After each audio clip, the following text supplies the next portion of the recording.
Hi everyone.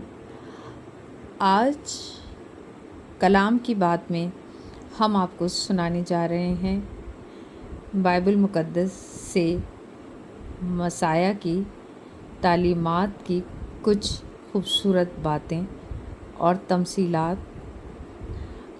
और इस book का नाम है जीसस द टीचर, क्योंकि मसीह यीशु एक उस्ताद भी थे और हैं।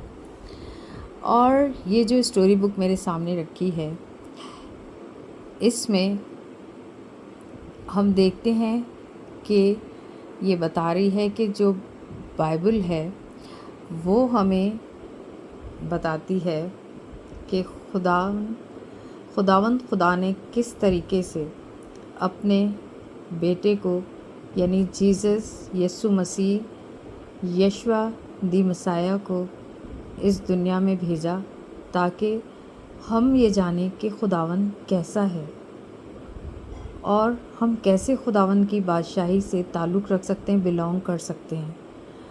और मसाया को, जीसस को खुदा की बादशाही की बातें करना बहुत अच्छा लगता था और वो इसे एक्सप्लेन करते थे अपने फॉलोअर्स पे। और वो हम देखते हैं कि हमारी बाइबल मुक़द्दस जो हमारे पास है, इंजील मुक़द्दस, उसमें मत्ती की इंजील देखें तो उसके चैप्टर 5, 6 और 7 में हमें मिलेगा कुछ ऐसी बातें जो मसाया ने की। हम देखते हैं कि एक रोज़ ऐसा होता है कि जब मसीह यीशु अपने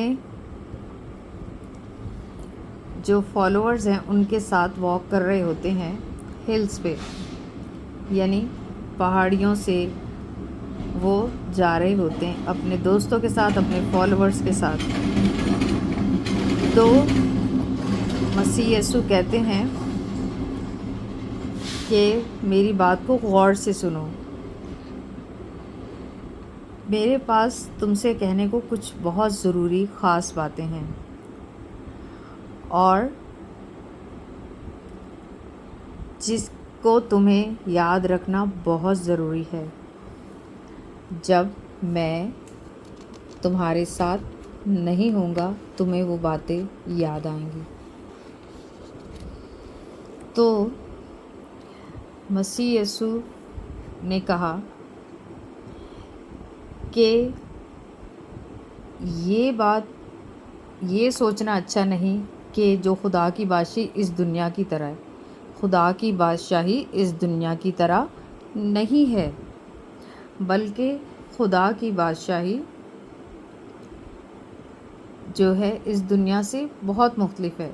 अगर हम देखते हैं कि इस दुनिया के लोगों से अगर पूछा जाए कि खुशी क्या है, तो वो कहेंगे अमीर होना या हेल्दी होना या फेमस होना, ये खुशी है।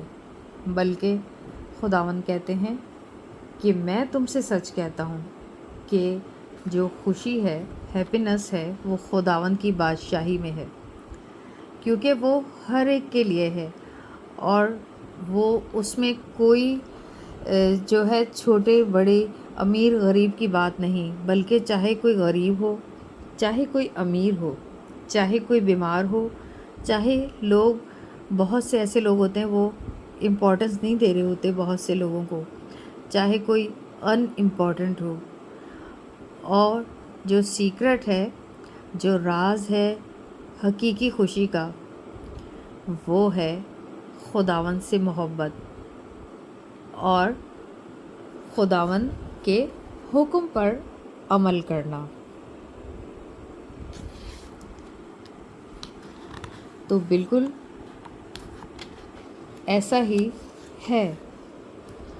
और यीशु कहते हैं कि खुदावंद चाहता है हमसे कि हम दुआ करें, और हम दुआ जो है वो कैसे करनी चाहिए। हमें दुआ, जब हम दुआ करें مسیح یسوع نے سکھایا کہ ہم کہیں کہ آئے ہمارے باپ تو جو آسمان پر ہے، تیرا نام پاک مانا جائے، تیری بادشاہی آئے، تیری مرضی جیسے آسمان پر پوری ہوتی ہے زمین پر بھی ہو۔ ہماری روز کی روٹی آج ہمیں دے، اور ہمارے قصور معاف کر کہ ہم بھی اپنے قصورواروں کو معاف کرتے ہیں، اور ہمیں آزمائش میں نہ پڑنے دے بلکہ برائی سے بچا، کیونکہ بادشاہت، قدرت، جلال ابد تک تیرا ہی ہے۔ اور مسیح نے کہا کہ خداوند سنتے ہیں، ایون کہ اگر ہم سوچتے ہیں کہ ایک دم سے ہماری دعا کا جواب کیوں نہیں آیا، تب بھی خداوند سنتے ہیں۔ اور مسیح نے ایک بات انہیں سمجھائی کہ اگر آپ کسی کا دروازہ کھٹکاتے ہیں اور کوئی باہر نہیں آتا کھولنے کو، تو آپ دوبارہ کھٹکاتے ہیں اسے، اور آپ جب تک کھٹکاتے رہتے ہیں جب تک کہ دروازہ کھل نہیں جاتا۔ اسی طرح مسیح نے کہا کہ مانگو تو تم کو دیا جائے گا، ڈھونڈو تو پاؤ گے، اور دروازہ کھٹکھٹاؤ گے تو تمہارے واسطے کھولا جائے گا۔ تو مسیح نے کہا کہ اگر آپ کوئی چیز مانگتے ہیں اور میں اسے نہیں دیتا آپ کو ایک دم سے، تو اس کا یہ مطلب نہیں ہے کہ آپ نے دوبارہ نہیں مانگنا، بلکہ آپ نے پریئر کرنی ہے، دعا کرنی ہے، اور جیسا کہ میں نے سکھایا ہے ایسے دعا کرنی ہے، اور مانگنے سے ڈرنا نہیں ہے اپنے خداوند سے۔